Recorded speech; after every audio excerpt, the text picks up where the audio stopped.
Thursday. It's Thursday. Welcome. I think. A few weeks left. Maybe, what do you say, like 3 weeks left? Does that sound like it's the ballpark? Okay. 6 classes more after this one of which is a fun experiment. Okay, so we're finishing Chapter 5 today. Chapter 5 is about chaos in two-dimensional maps. The concept is we have this Lyapunov exponent measure from a month ago that quantifies the stretching around an orbit.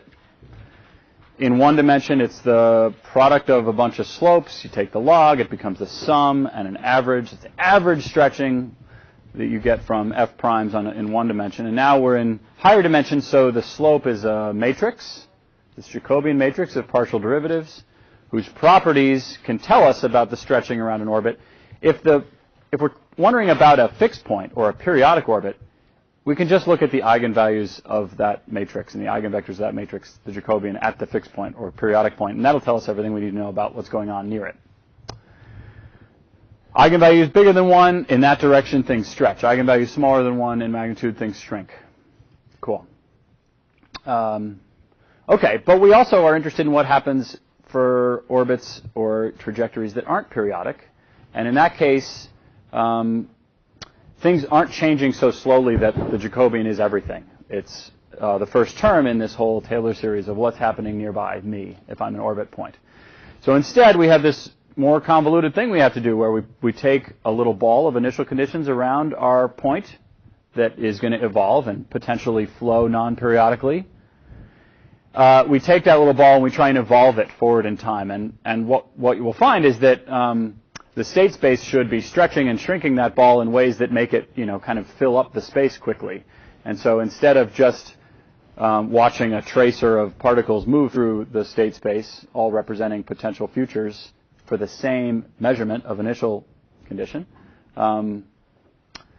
we have to do this procedure where we take that little ball and we turn it into something that's like an ellipse, and then we renormalize that ellipse by taking the stretching directions and shrinking them back down, and taking the directions that have shrunk and stretching them back out, and we get a new ball around our next state, and we repeat this procedure over and over again to avoid the numerical collapse of our set of ensemble representatives of uncertainty as we go forward.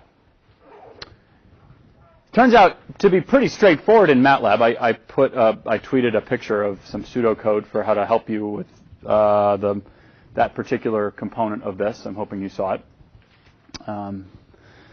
So yeah, because of the amazing unreasonable effectiveness of linear algebra in solving every math problem we encounter, it was just a few lines of code to do what we just talked about, which is pretty cool. Graham-Schmidt orthogonalization, awesome. All right, so we're finishing Chapter 5 today, and the goal today, a few things. One will be to try and relate that whole thing we did about symbolic dynamics. You'll remember, okay, logistic map, we got half of the interval L, half of the interval R, depending on whether the first bit in our initial condition was a 0 or a 1. And then we wanted to know what happened to those orbit points. And instead of like integrating them or iterating this thing a million times, we could just write down letters. Am I in the left half? Am I in the right half? And a collection of letters, along with some theorems, led us to remarkable conclusions about the state of that system, including period 3 implies chaos. Pretty cool stuff. So that was the symbolic dynamics view of what's going on. We're going to try and do that today in higher dimensions. So we're going to have L's and R's, but for 2D maps, for example. And we'll start with Skinny Baker because it's a little easier to understand than the crazy flow. But then we're going to, by the end of class today, hopefully have a sense for how to use things like that to understand mixing. And there's like actual fluid mixing that's interesting, and then there's the state space of a dynamical system mixing, where the x and y coordinates aren't, locations in a fluid, but rather some other quantity, temperature, pressure, populations of animals, whatever. Questions?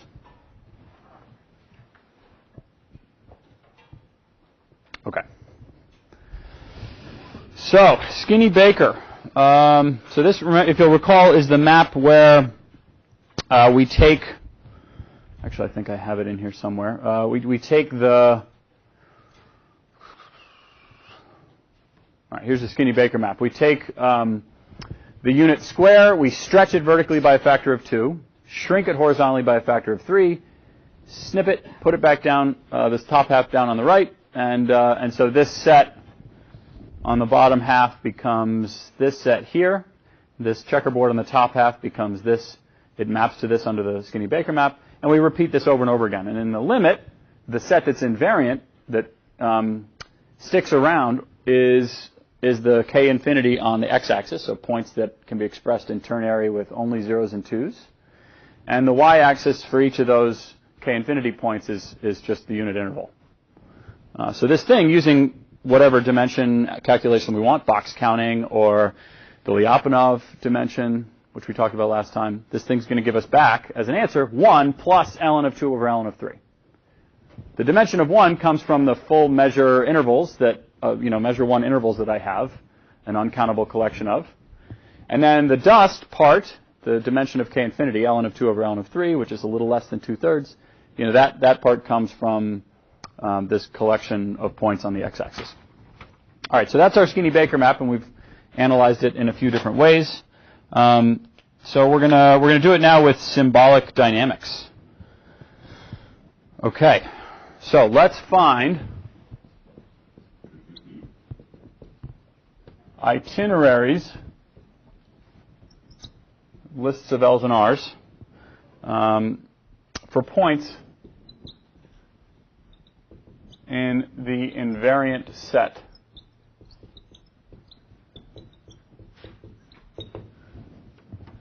So these are going to be points whose x-coordinate is in k infinity.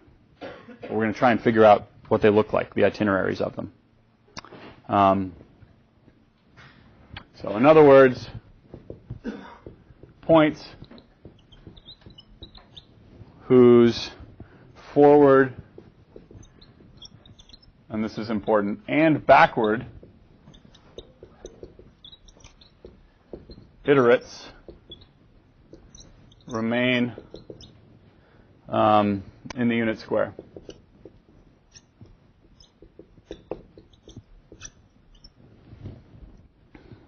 Okay.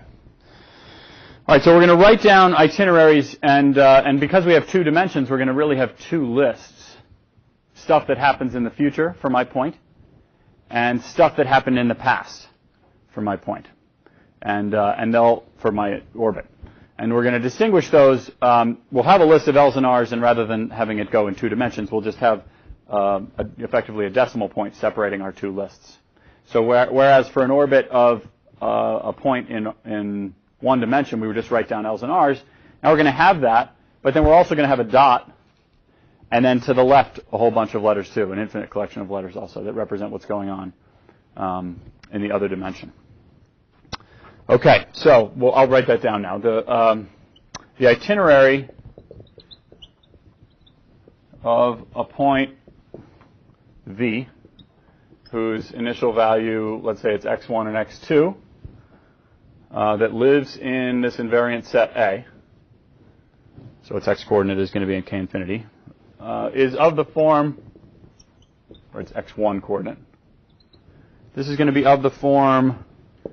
s minus 2, s minus 1, s0, dot, s1, s2, s3, and so on, where these letters, si, in particular si, is defined,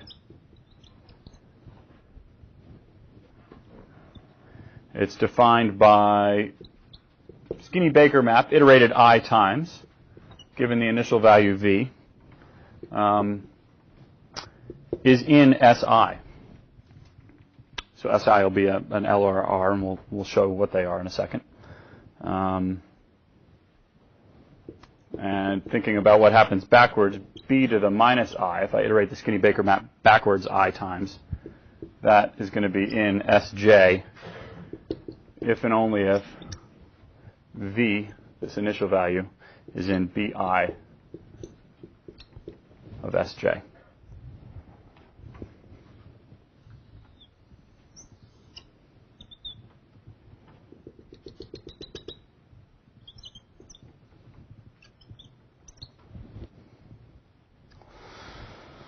So, for example, because points on the top half are sent to the right half of the interval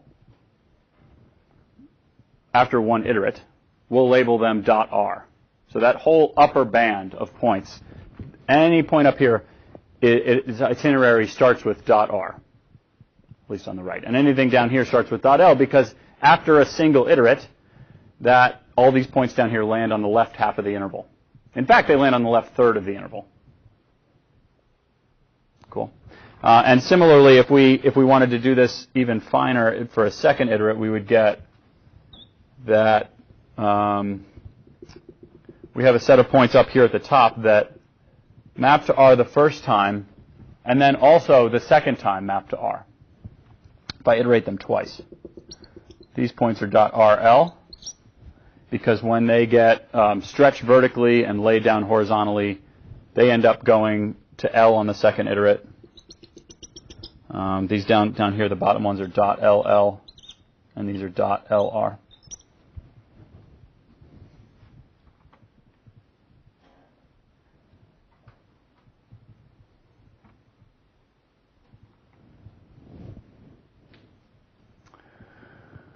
So this upper band, the lower band gets stretched under the first iterate and lands in this in this region right here, and so it would then, after the second iterate, also end up in L. But this group right here, after it's stretched by a factor of 2, on the first iterate, it's going to land on the top half, and so it would then be mapped to R.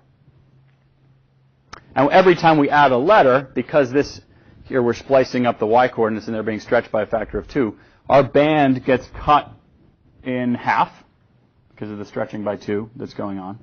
And we have, all the permutations of all the letters. So we have, at the next stage, we'd have 8 strips of width 1/8 with 3 letters, all permutations of 3 letters each. So that's what's going on in the future. And then we'll do stuff to the left of the decimal also. So these points over here on the left, we're going to label them L dot, and points over here on the right are going to be labeled R dot. And this defines where they are. So your points currently in L.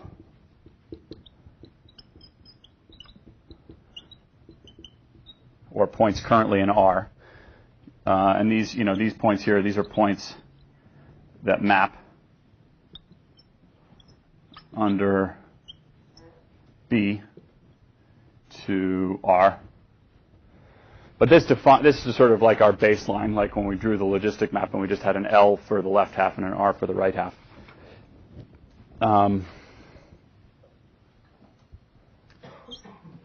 Okay, and then we end up with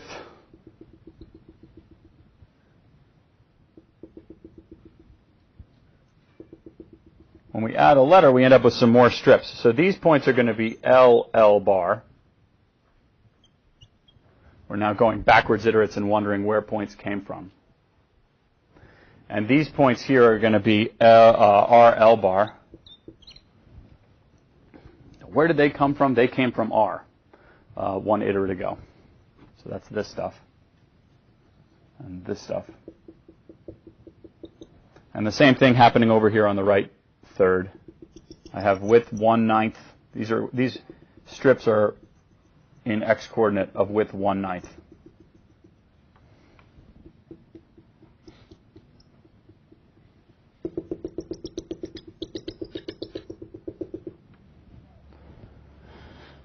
Okay, and the one on the far right, these are RR dot, and these are LR dot.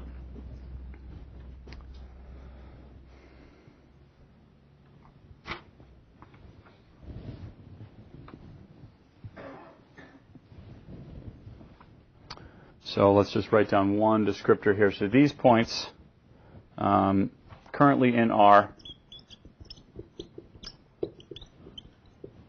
and came from a point in L. one iterate ago.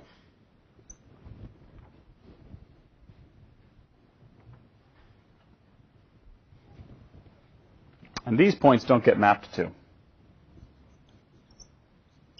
Points with no pre-image. So they're not part of our set A. That is a piece of what's going on both forward and backward in all directions in time. Okay. So when yeah. The first digit on the far right-hand picture, the first letter is where they came from, and the second letter is where they currently are. Yeah. Yeah. And if we added another letter, these would each be with 127, and it would be labeling where they came from. That letter, the third one, would be to the left, would be where they came from 2 iterates earlier. Okay. So. What to say about this? Usually we read this. You're going to read this starting at the dot, and if you start at the dot and go to the right, that's sort of what we're used to doing with this map. And so I'm labeling get these horizontal strips. So I end up with, in the limit here, so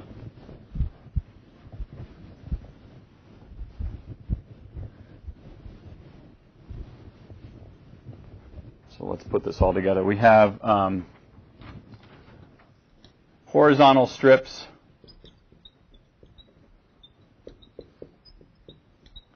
of width, or let's call them height since they're of height 2 to the minus, what did I say for the S's? I guess I'm calling them I, or however many they are. 2 to the minus, so there's 1, 2 to the minus 1, one letter. Yeah. 2 to the minus I for I letters, all right, symbols, itinerary descriptors, and then these are going to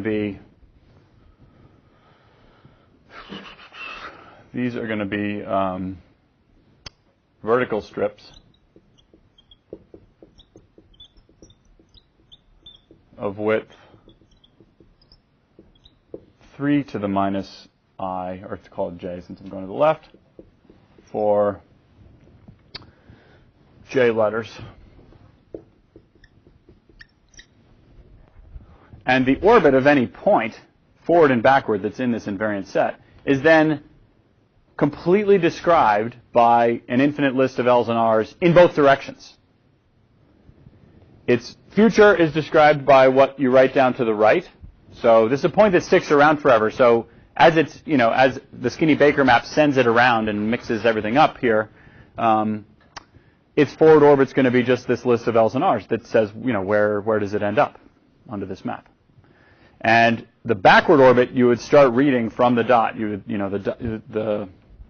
the dot decides as you go one iterate to the left where it was, or where it is now as it starts, and then you go backwards in time to decide where did it come from, and you get these vertical strips. It's the intersection of these two. So if you imagine I going to infinity, J going to infinity, that's the full orbit of this point forwards and backwards in time.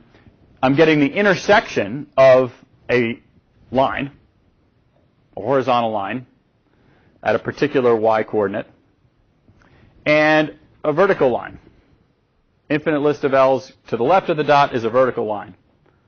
And an infinite list of L's and R's to the right of the dot is a horizontal line. And the intersection of those two lines, that's the its location. Like what the point that I'm talking about and what its forward orbit is.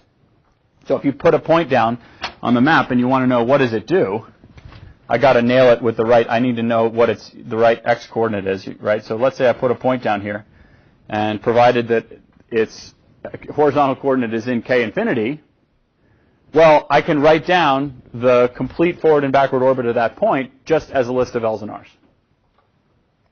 And the L's and R's that I would need are just the intersections of the corresponding horizontal line here. It looks like it'll be down here somewhere. and vertical line here that are determined by these two coordinates, x1 and x2. Okay. So I get an infinite list of L's and R's. And what do you think is the case if I have, like if I'm on a periodic orbit, if this Skinny-Baker map is going to have periodic orbits, what would my itinerary look like of L's and R's?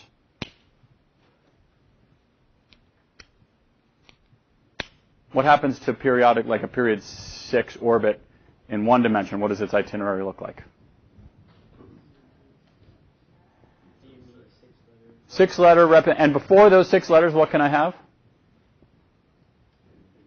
Anything I want. Okay. Either I've landed on it.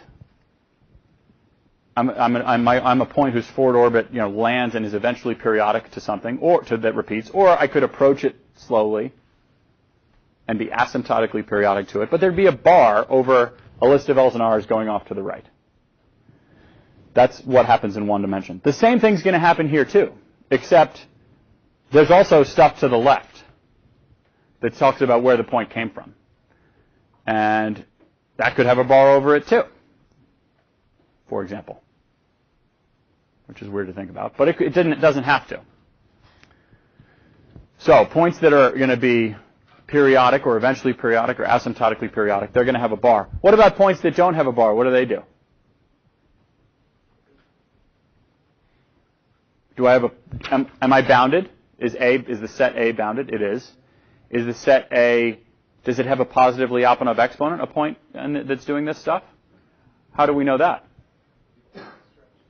We get a factor of, we've got the first H, the H1 is ln of 2.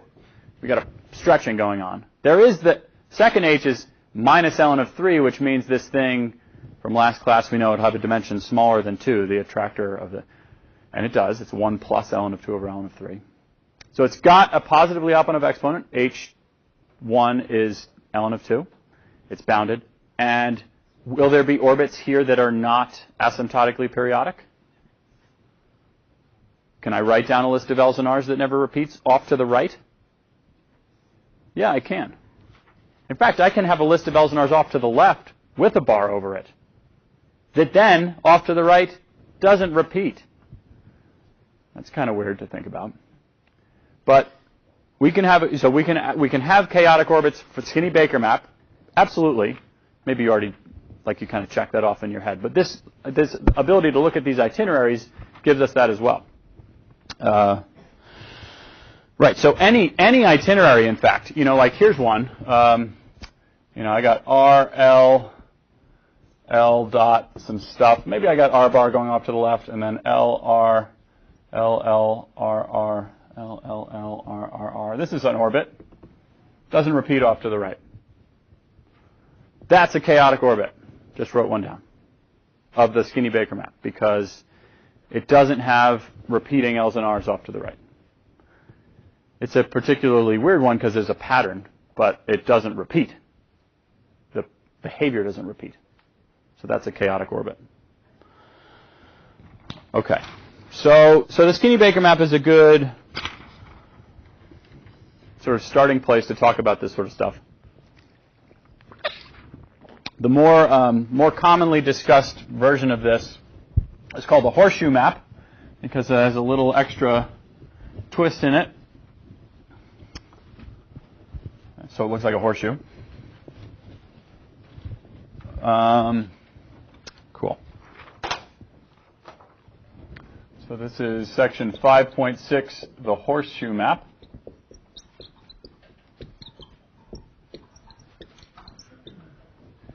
And what's cool about this is almost all of the dynamical systems that we observe in nature behave like this very simple, and it's like the taffy machine. We're stretching something and folding it back down on top of itself. Like the shape of a horseshoe. And then you do that again.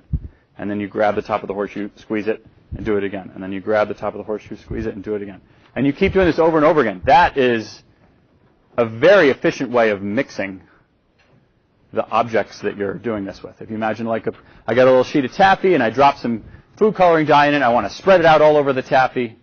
Okay, if I grab the sheet and I squeeze it and I fold it over like this, and then I squeeze it and fold it over like this, and squeeze it and fold it over like this. The squeezing is the negatively operative exponent. The stretch and fold, the stretch is the positive. The fold is the, I keep doing this over and over again, and that will mix incredibly efficiently that material. Okay. So here's what it looks like. I guess we call the invariant set, here we're going to call it H, the set of points. The invariant set is H instead of A. This is a map on R2. And it takes, this unit square and stretches it on top of itself. So we'll label this, let's say, A, B, C, D. And then when I stretch the thing, it lands down like this, where A gets mapped to A star, B gets mapped to B star, and then because I've folded it over top of itself, I've swapped the orientation of the other two ends. So this is going to be C star on the left and D star on the right.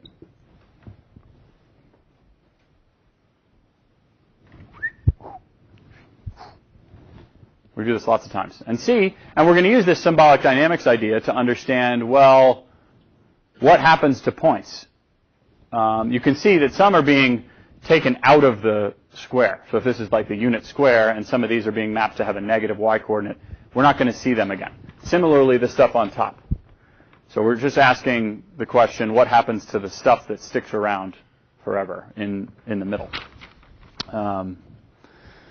All right, so we'll give these things labels. The invariant set is capital H. It's the points remaining. Call this square W. Remaining in W for all forward and backward iterates.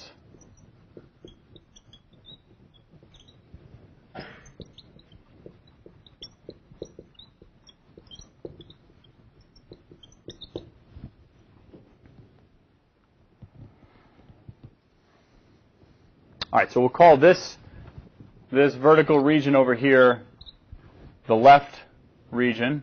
Call it VL, is what the book does. And then this region over the right, VR.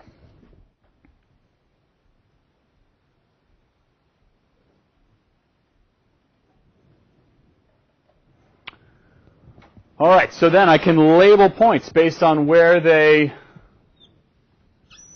came from, where they're going. So points in this, if I'm thinking about where did this set here, I'll give it this hatch, where did that come from? And then we'll double hatch these. Where did those come from? I look back at my set W, and I want to label in the original set W where those points VL and VR, where did they come from? What do we think? Like, let's say VL. Where did those points come from? Lower half, but kind of not all the way at the bottom because some of it got ejected, right? So here, let's do this, and we're going to label this dot L, because this is the stuff that gets sent to VL under one iterate forward. And then there's a set up here that we'll call dot R, which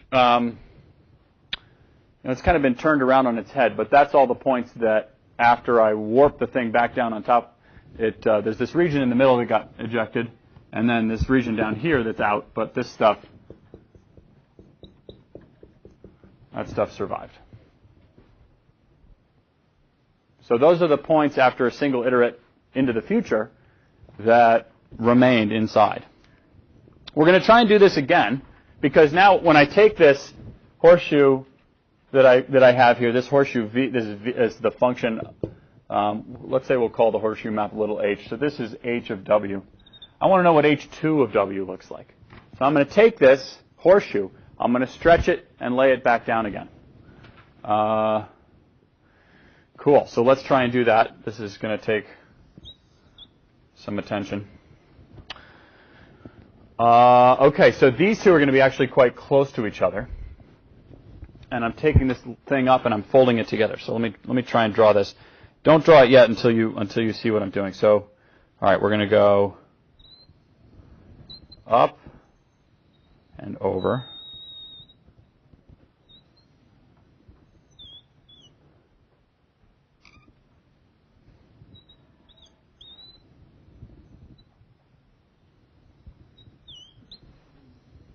Oh, yeah.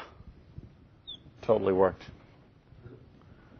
So we stretch the thing up. Now it's thinner and longer, but we've done the same thing again. So skinny baker, okay, we're stretching vertically by a factor of 2. We're cutting it. We're not cutting here. We're folding it down on top of itself. So there's this switching of orientation that happens to the points on the right.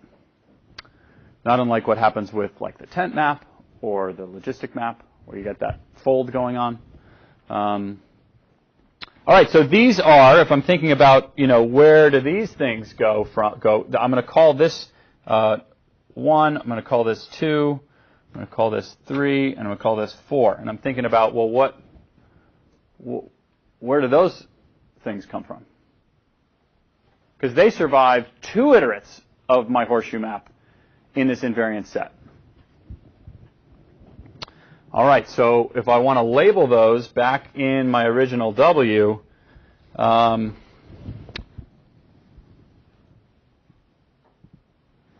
haven't really been specific about where these things are relatively speaking, but they're going to be 1 and 2 are going to be inside L with a space between them and some space outside of the 2. So L is going to be replaced by 2 strips, or this dot L. There's going to be 2 strips in here, and there's going to be 2 strips in here. Let's see if we can figure out which one's which. So the bottom one, this is 1, and then next to it is going to be 4, and then up here is going to be 2 and 3.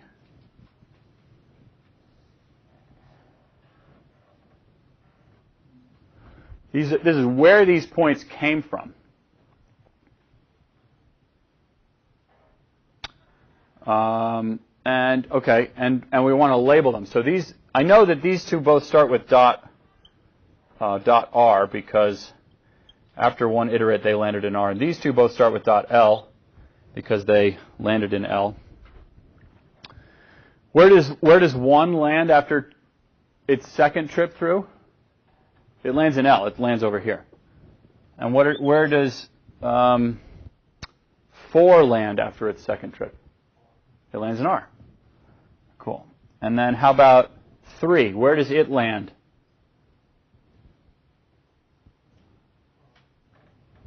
Yep, 3 is it's on the right half. And then how about 2? It's on the left half, so it gets an L.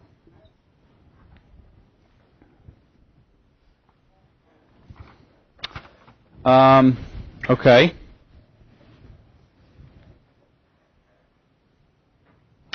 If we keep doing this, what's going to happen? I'm going to get these things. I'm going to have 8 of them. If I do this again, I'm not going to draw it. But I could do this again. I could grab this and lay it down on top of itself, and I'd have 8 of these vertical strips. I'd lose more stuff out the top and the bottom. So these would be thinner. I'd have, instead of 4, I'd have 8. Because there are 8 permutations of these letters, any of which is possible here. And so I'm going to get these horizontal strips. They're not going to be, the middle thirds Cantor set, but you can kind of see what's going on here. They are going to be a Cantor set of, some dust of points, no interval, whose measure is going to be 0, but we can find its dimension. It's smaller than 1. Sven. So is what you're missing between like 2 and 3 and 1 and 4 comes out the top after the you take h of w and do h2 of w, like what the excess that comes out the top and bottom? Good. Yeah. So I'm not considering. I'm like just cutting these off, this piece and this piece off, so they're gone. And then the question is, well, what happens if I do this a second time? And so, let's see. So this strip right here is living between 3 and 4. So that's I've kind of made it look big, but this strip right here is between 3 and 4, and there's a bunch of stuff between 3 and 2 right up here. That's this. This stuff here is right here. And then between 2 and the boundary, that's this bit down here. So yeah, each one of these little pieces, 1, 2, 3, 4, 5, is one of these 1, 2, 3, 4, 5. I haven't made them like to scale, but yep. Other questions?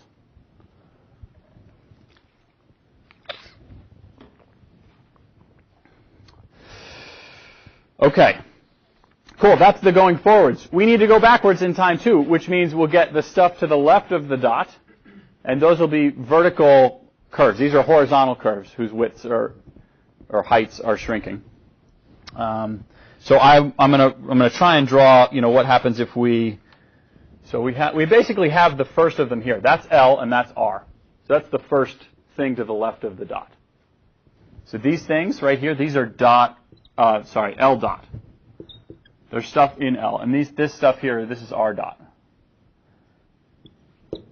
Yeah, better to lose the V. I don't know why the book had that in there. L dot and R dot.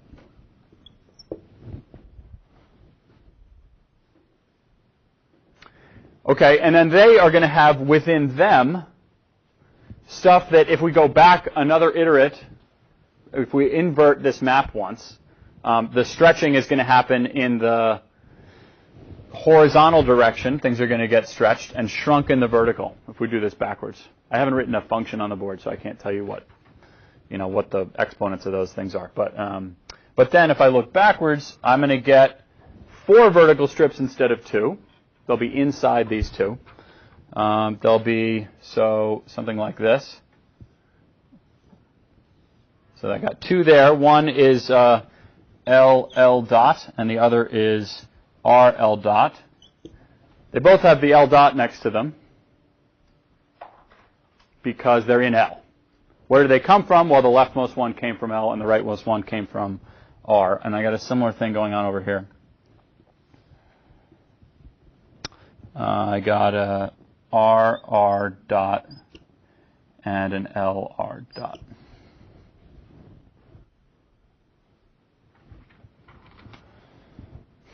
So these are going to, just similarly as is happening here, every time I add a letter, it gets smaller.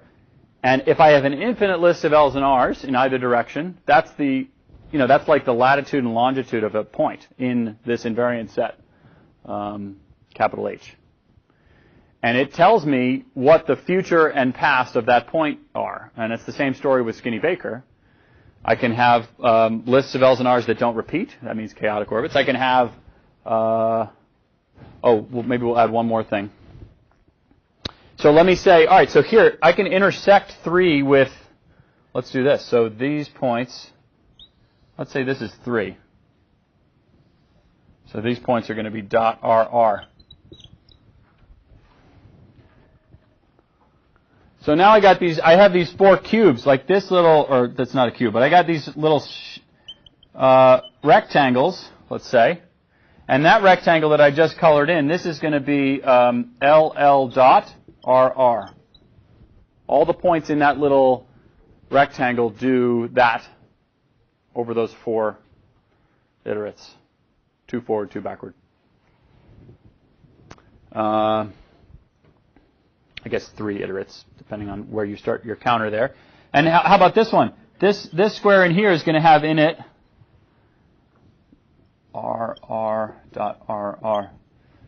Where do you think, so I'm going to tell you right now, awesome, just like the logistic map in its fold over has a fixed point, R bar was the fixed point.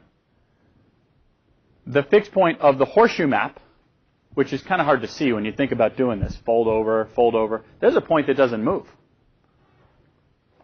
Brouwer's, fixed point there, and we've talked about that, laying across. Okay, there's a fixed point. r dot, so there's r bar dot r bar. And it's in here somewhere. It's sort of like, if we're trying to think about where it's going to be, every time I add an r to the left, I'm kind of, I'm moving down towards this left corner, but I'm losing some stuff on both sides too. So there's a fixed point living in that square. And the fixed point L, there's another one down here, right? So if I did this intersection with 1 down here, I'd have a fixed point L bar dot L bar right in here. It doesn't move, which seems like it's weird. You know, that seems, if I stretch and I lay it back down. Oh, yeah, it doesn't move. There's a fixed point down there too. So there's 2 fixed points.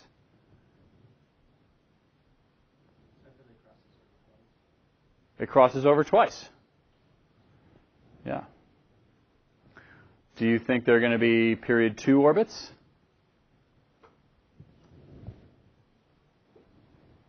What would a period 2 orbit look like? We got symbolic dynamics now. So forget about orbit, points, numbers. We got letters, just L's and R's. So what do you think a period 2 orbit would look like?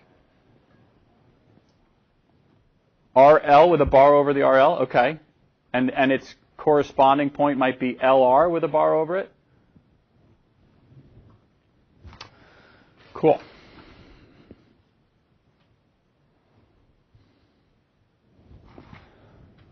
All right, so R bar, this is a fixed point.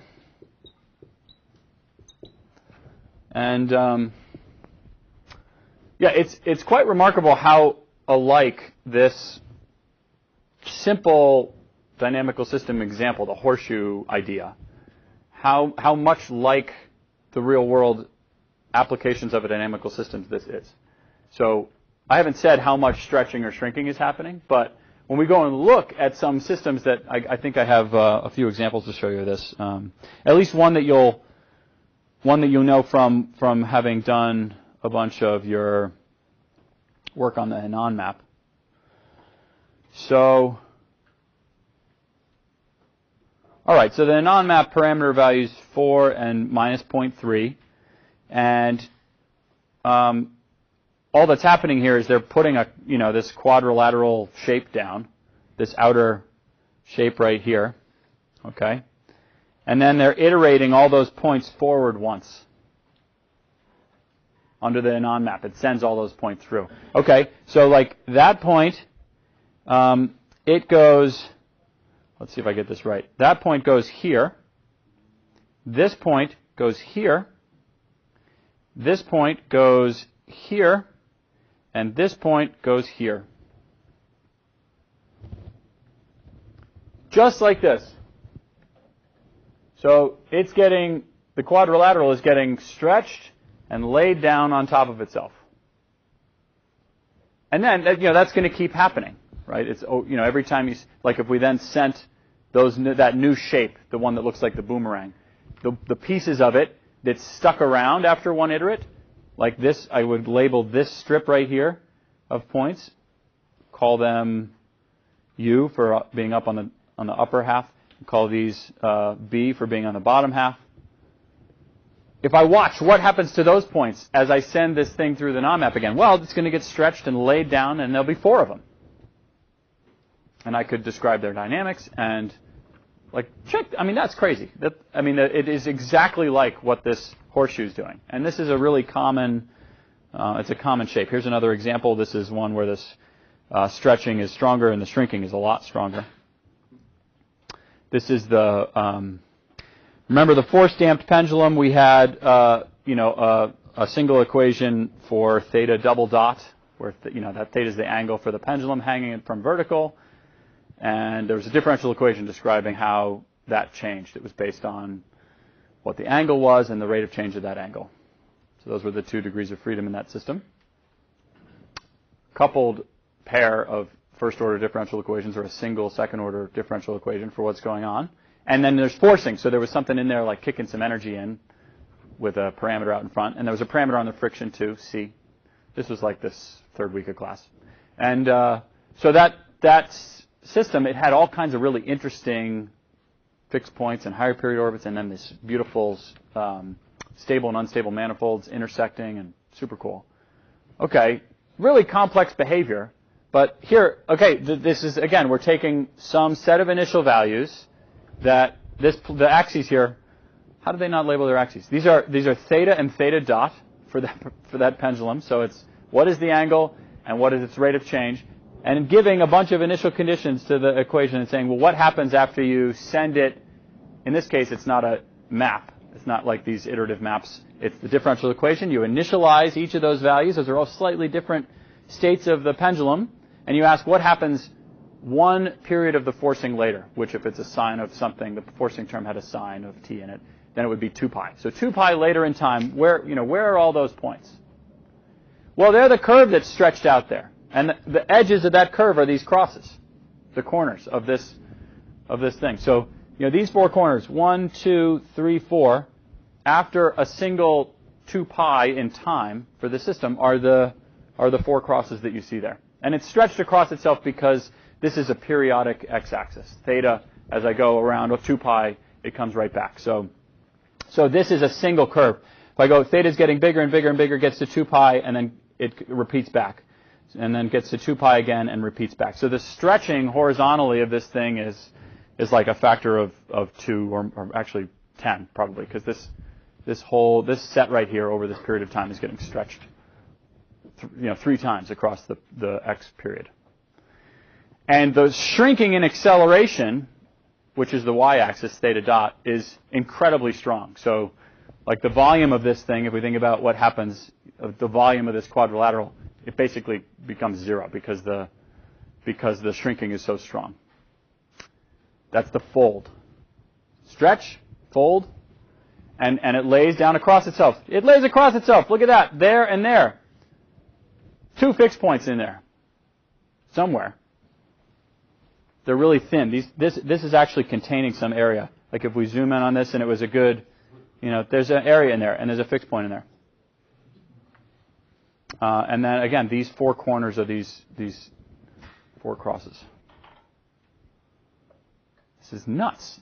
That is, those points are states of the pendulum that repeat exactly every 2 pi. It's not stationary. It's not sitting there, like pointed straight down. It can't because it's got forcing happening to it. It's got this this periodic forcing going. But the pendulum's repeating, so it's doing something like whoop, and then it comes back and does that same thing again 2 pi later, and then comes back and do that same thing 2 pi later. How cool is that? Yeah. For the taffy machine, if you dropped the die on one of those points and stretched it and folded it 1,000 times, the die wouldn't go anywhere. Like if it were like this, like the pendulum, if it was on one of those fixed points. That's right. There's a little particle of fluid in it. So I should paraphrase your question. So the question is, if this were the taffy machine and we dropped a little food coloring die down in the region where we think there's a fixed point, what would happen to it? Well, there'd be, it would stretch out really, really long and thin, but there'd be a particle of that food coloring you dropped in there that didn't move its x, y, z coordinate at all, and won't. And it's not the only one. There'll be others. There'll be some that come back every 2 times stretched and folded, and some every 3. But most of them will be chaotic. Hands waving. Have I shown you guys videos of taffy? No? I mean, it's likely I have a folder on my computer called taffy. I'm not kidding. Let's see. Taffy. Let's watch some taffy movies. We are getting into the serious stuff now. All right, first we'll watch the numerical taffy pulling machine. This isn't a good one. Hold on.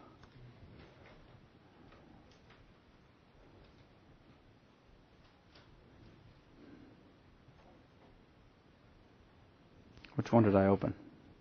I don't remember. How exciting is this? Okay, so the taffy machine. There are some pixels here, some pixelation, low res. So there was a vertical line through the taffy, and the question is what happens to that as it gets stretched? In this case, there are 3 arms. So when you think about the complexity of an operation of mixing, that's pretty well mixed. So those arms each moved one time. Like, one arm goes here, one arm goes here, and that's going to stretch and fold. And look, the line of taffy, which was just a single line when it started, through the magic of media, we can rewind this. Look, check this out. So it was just this, that vertical line, but then these things move a couple times, and now it's all crazy. So that is a mathematical model for what goes on with the taffy. Here is the actual taffy going on. Oh, we got audio. So you put a little food coloring down on there, a little droplet of it, and 3 minutes later, the whole thing is that color. And I think it's important to say, okay, it's taffy, like, big deal. I mean, it's delicious. Don't get me wrong. The Goldenrod in York Beach, Maine. Go there and get my taffy every year. So saltwater taffy. So, but I should say, this is a really serious thing for two reasons. Number one, you take medicine, and they mix the medicine. Do you want your little pill of medicine or capsule of, Advil to have all of the right amounts of ingredients in it? Well, they got to make that stuff in some huge vat. And they pour it all in there, and then how do you get the stuff to mix well so the tiny little bit that they drop into each thing has the right amount in it? That's a hard problem. Do you shake it? Do you heat it up? Do you shoot ray guns at it? What do you do? Well, you put in the thing. You get these things in the right place, the rods in the right place, and then you move the rods. Oh, move that one there. Move that. And if you know the dimensions and you know the concentrations, and you can figure out, oh, well, there's this stagnation region in the corner. Do not make the medicine out of that. Let's, put a rod over there. So that's one reason it's important, is that there are lots of situations where you want to be able to mix stuff well. Like you're making, brownies, cookies. You want to mix things well. You don't want it all to be in one thing, right? All right. Like there's part of touching the rods that probably... Yeah, right. There's a part of it touching the rod. There's a no slip boundary condition on the rod. Okay, so there's that. And a friend of mine, J.T. Halbert at Maryland, did his PhD thesis on taffy pulling. I will tweet it's amazing what he figured out. So cool. There's your weekend reading right there. I'm telling you, you're going to be into that. So then the other thing is that as these pictures I'm attempting to show you with these just a few simple examples, but there's lots of examples of this. When we think about what these dynamical systems you have been learning about all semester, what they do, not like to a piece of fluid and how it mixes, but abstractly speaking, you have things you've measured, x and y coordinates, x, y, z. They're in the phase space of the mathematical model, pressure, temperature, population of beetles, whatever you're modeling, concentrations, those variables get mixed by the equations of the system like this taffy does. So when you go and you're trying to understand the model of the populations of some predator-prey system, and there's forcing from competing interests, and then the climate's changing. You have all these parameters in your model to which the solutions might be sensitive. You then want to know, well, given these initial conditions, what happens to the future state of the system? Well, if it has these properties, like many of them do, all the initial conditions that you pick in some region get stretched and folded, so that by the time you need to know the prediction of what's going to happen, it's very difficult to tell based on given the precision of your initial measurement, what the outcome's going to be. So we saw, for example, with the solar system. You make a perturbation that is take one of the planets and move it a millimeter. In the code, those are two pieces of a little ball, and you do lots of samples of this ball, and then the state space gets stretched and folded. The planets are all doing their thing. They're just going around this. They're following gravity. It's all fine. But the dynamical system is stretching and folding that little uncertainty ball, just like the taffy machine is stretching and folding the food coloring. Questions?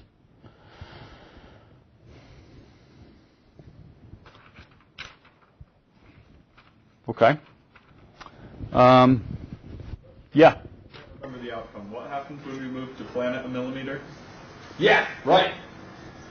So we measured where the planets are. We put them into a mathematical model for the solar system, and we decide, 100 million years where they're going to be. And we go back and move one of the planets by a millimeter, which is the 52nd bit in, let's say, the position of Uranus.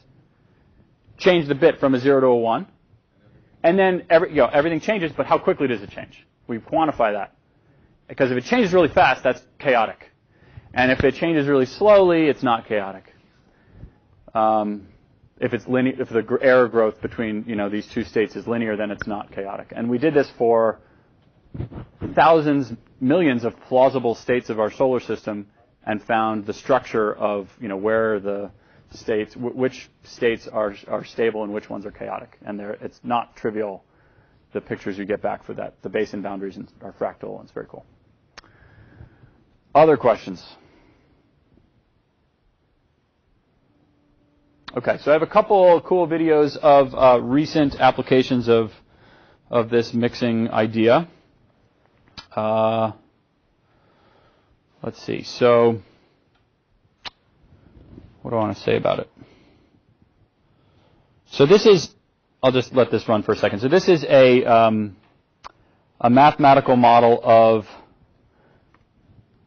the Gulf of Mexico, and what's being plotted is not actually the velocity field, which is sort of what it looks like, or temperature or something like that. But this is the local Lyapunov exponent,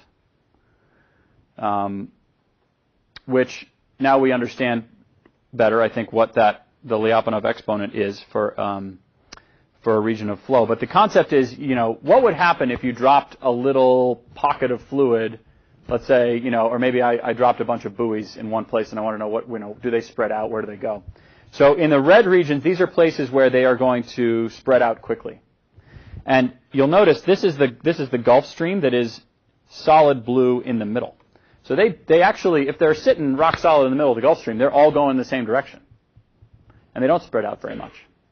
But right near that, it's a pretty difficult membrane for something that's passive to cross this Gulf Stream. So you imagine, like, if you're near the Gulf Stream where things are rocketing along at like 3 or 4 meters per second, and you're sort of off on the edge of it, you're going to kind of get peeled off into one of these little. You're not going to be heard from again. So maybe I think I have another video where it's actually the velocity. So here's the velocity field. This is a slower resolution thing. So that the Gulf of Mexico has all these cool currents or whatever, and this is a simulation of what the Gulf Stream velocity is. Okay, so maybe I think it's meters per second. So 2 meters per second, that's pretty fast. The Gulf Stream here moving past Florida, and lots of populations of fish and depend on it, and hurricanes sometimes bump into it and do cool things.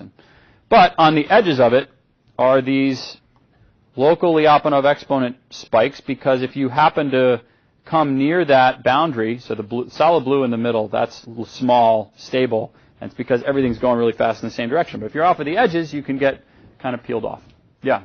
Every once in a while, the lighter blue sections near the coast just kind of all bump down at once. Any idea what's that? Tides. So These are tides. Okay. You can see it kind of coming in and out like that. Gotcha. Yeah. So, what is the time scale in this animation then? This is a few days. So each time you see that pulse, that's 12 hours. The tide coming in and out once. Okay. Cool things are happening. Okay, so people were really interested in this, particularly when one of the great disasters, environmental disasters happened. It was also a great moment for dynamical systems, because here we have, like a point source of oil spewing from the Gulf of Mexico floor, a deep water horizon, and how well can we decide where that oil is going to go, given observations of the surface of the ocean? And can we use that information, the observations, and mathematical models of how the ocean behaves to put the stuff in the right place, like fly the planes in the right place, to spray the bad stuff that breaks up the chemicals? Can we put the booms wherever they're supposed to go so they can catch the oil?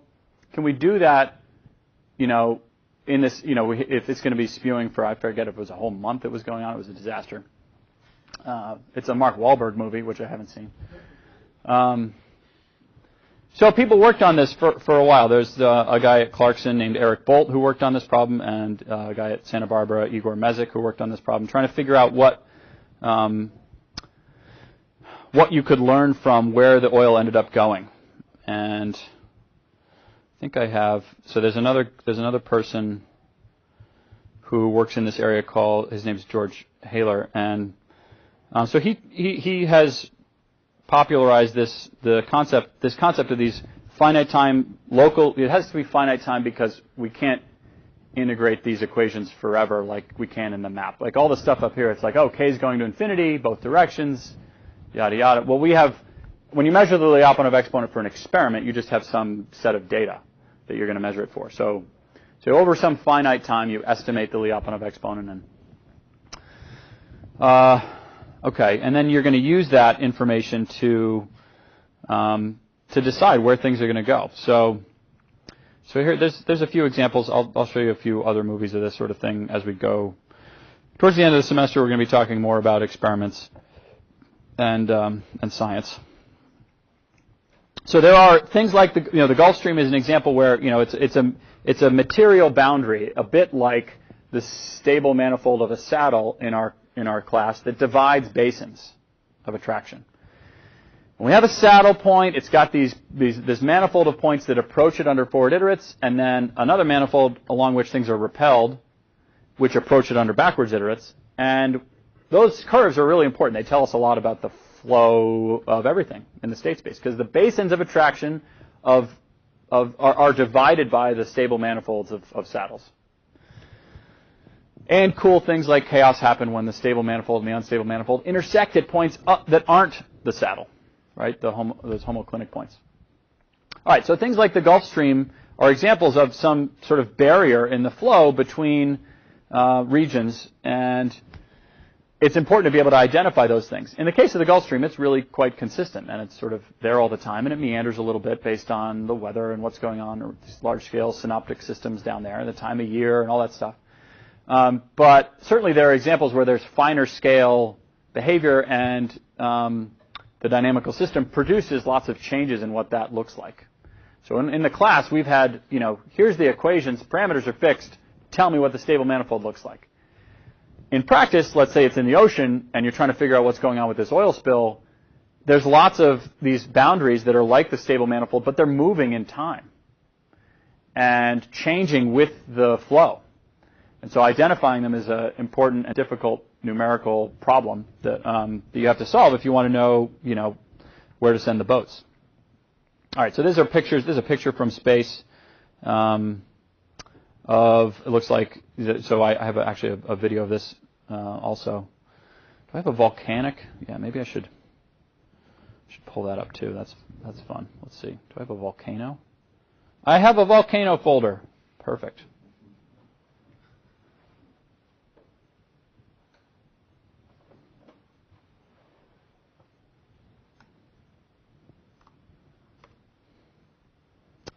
I'm not going to try and pronounce the name of this. Does anybody know how to say it? The volcano. So this is like what happens when a volcano erupts a bunch of ash, and that ash is up in the air. It turns out lots of the airlines in Europe needed to be grounded for weeks because the engines, if they sucked all this bad stuff into them, could have problems. So people built models for how that ash cloud would spread. And I want you just watch my taffy pulling video. I want you to think about, so that was it was a MATLAB animation, took a vertical line of taffy, stretched and folded. Okay, this is now from space a visualization of where the ash that is being erupted, that is coming out of this volcano here, where it ends up. Do you see the stretching and folding happening here? The scale of this is remarkable. Watch this. So each of these, this is lines of constant pressure. This is Europe over here. Here's Greenland. Okay, the ash is being pulled down along one of these material transport lines. It is then, I think yellow is where has it ended up landing, and black is where is it in the air. Okay, so there's stretching happening, and then there's folding happening, and there's stretching, and there's folding, and look at that. How cool is that? So this is the same type of thing you'd see if you dropped some, red or black fluid, particles in a little experiment or into a cup of water that had different temperatures. This is at the scale of the Earth, though. It's the same thing. This is so cool. The stretching and folding that you see at the scale of a little experiment in your cup, and the stretching and folding that the atmosphere performs for clouds of ash. This is just this horseshoe thing. Okay, you're just taking the state space and folding it over. Just take it and fold it over.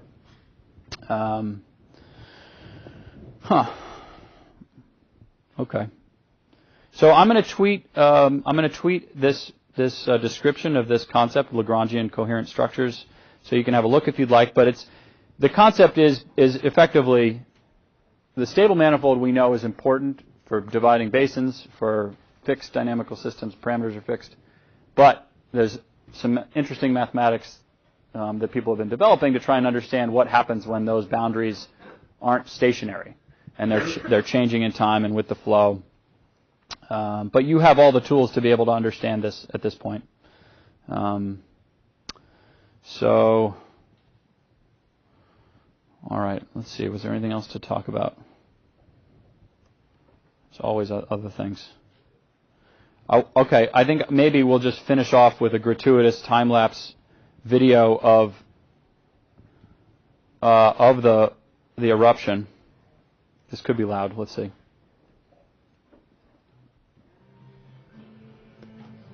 All right, cool. There it is. That's the name of the volcano. I'm going to turn off the light so you can see.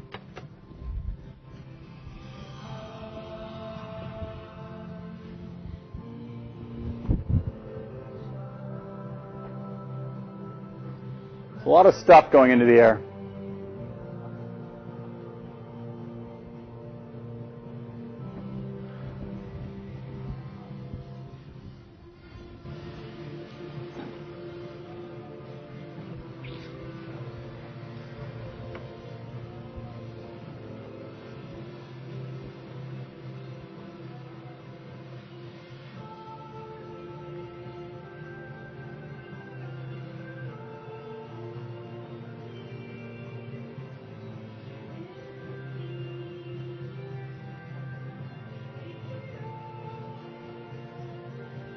Throw in a waterfall.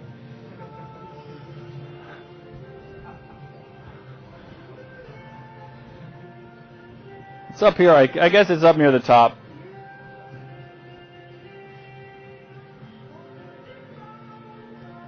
Looks pretty stark. I have not been to Iceland. Anybody here been to Iceland? No.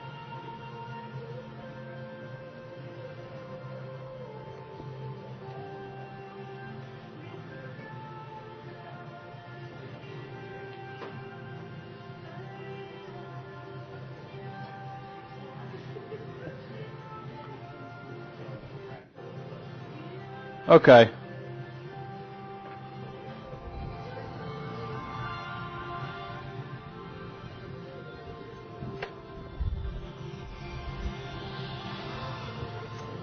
Any questions or comments?